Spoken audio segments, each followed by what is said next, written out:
Assalamualaikum warahmatullahi wabarakatuh. Perkenalkan, nama saya Rizky Ramadan dengan NPM 2430400122. Pada kesempatan kali ini, saya akan mempresentasikan proyek tugas besar mata kuliah Sistem Operasi Lanjutan yang berjudul Eksperimen Manajemen Resource Kernel Linux melalui Docker Container.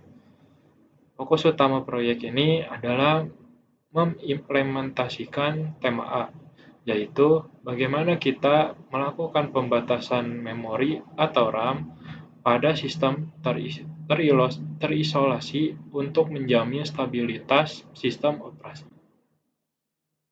Kenalkan, nama saya Aditya Nazarunas dengan NPM 2430400124. Di sini saya akan menjelaskan latar belakang, arsitektur sistem, dan implementasi.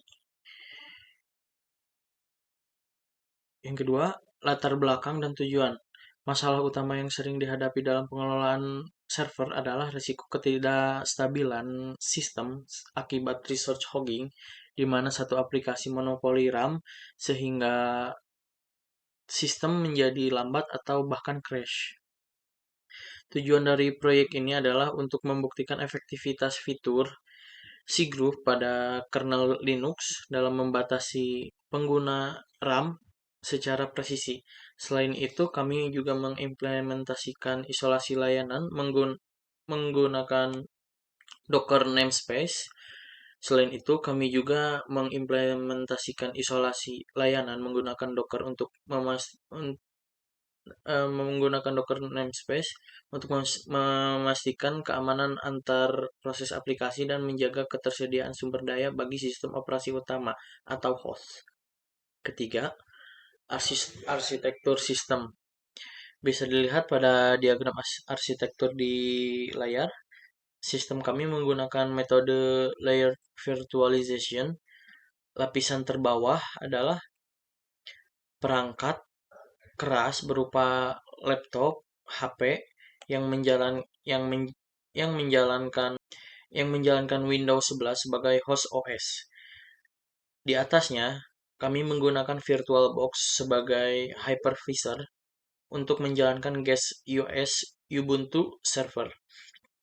Docker Engine berjalan di dalam Ubuntu untuk mengelola 3 kontainer aplikasi.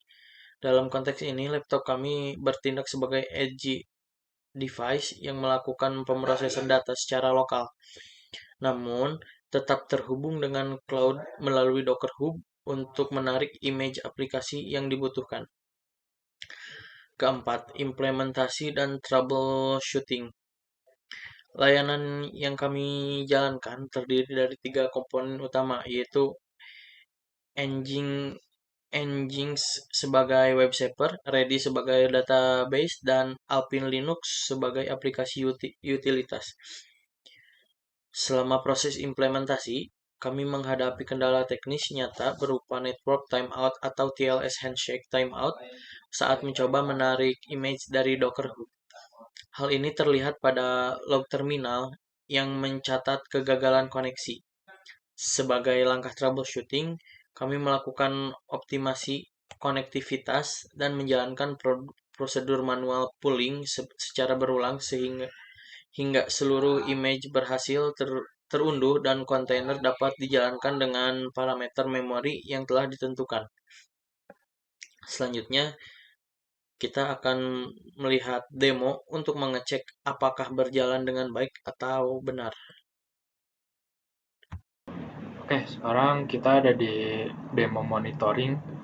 Eh, Sekarang kita masuk ke pembagian pembuktian. Di sini kita akan melalui perintah sudo docker es.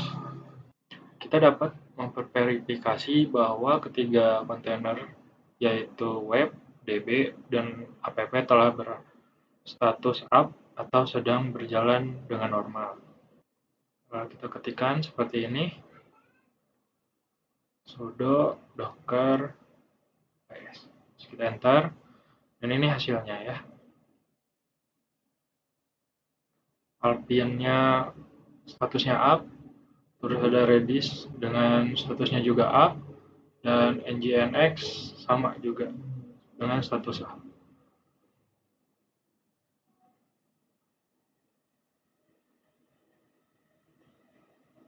Lalu yang kedua itu ada poin inti dari implementasi. Tema A terlihat pada hasil perintah sudo docker start. Kita akan melihat RAM-nya yang dibatasi. Lalu kita ketik di sini aja sudo docker. Lalu kita ketik di sini aja sudo docker docker start. Lalu kita enter juga sama.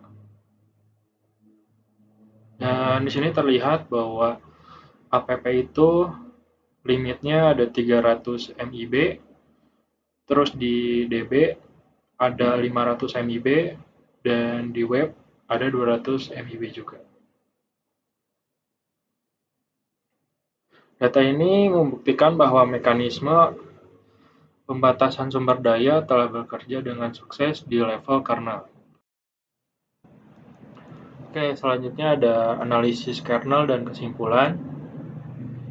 Secara teknis, keberhasilan ini didasarkan pada 3 mekanisme inti sistem operasi. Yang pertama, cgroups yang bertugas melakukan pembatasan fisik penggunaan RAM. Lalu yang kedua, ada namespace yang menjamin isolasi antar proses sehingga tiap aplikasi berjalan di lingkungannya sendiri tanpa mengganggu aplikasi lain.